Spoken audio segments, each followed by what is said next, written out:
The Murder Castle, the killer who turned locks into death traps. Location: Chicago, Illinois, United States. Primary events: 1892, 1894. The main suspect: Dr. Henry Howard Holmes, N.R. H. Holmes. Imagine checking into a hotel, locking your door for the night, and unknowingly locking yourself inside your own coffin. That's exactly what investigators believe happened inside one of the most terrifying buildings ever constructed in the history of the United States.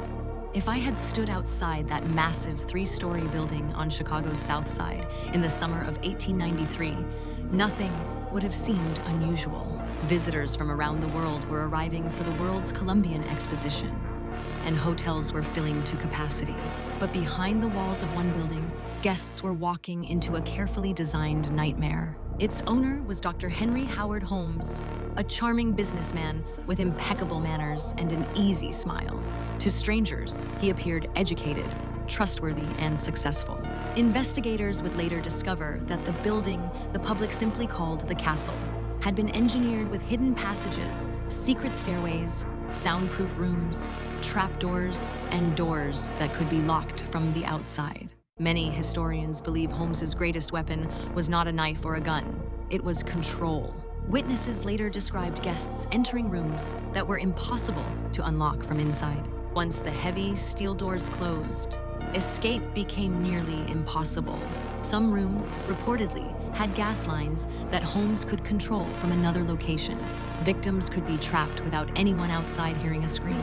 As investigators reconstructed the building after Holmes's arrest in November 1894, they uncovered an architectural horror unlike anything they had seen before. Hidden corridors connected rooms in confusing ways. Staircases led nowhere.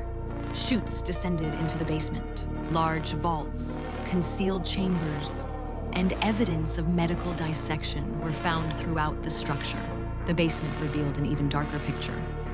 Investigators recovered surgical equipment, chemical containers, lime, acid, and furnaces capable of destroying evidence. Human bones and body parts were also recovered.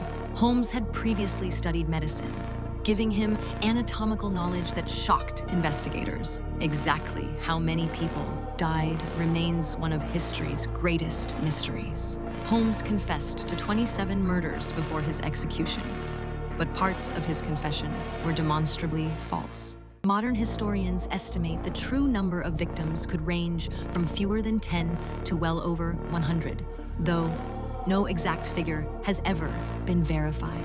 The uncertainty itself has become part of the legend.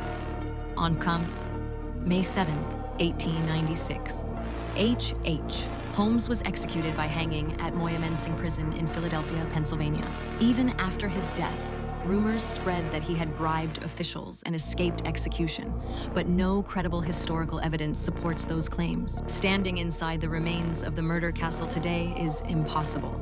The building was largely destroyed by fire in 1895 and later demolished, but its story continues to haunt criminologists and historians alike. What made Holmes so terrifying was not simply the murders themselves.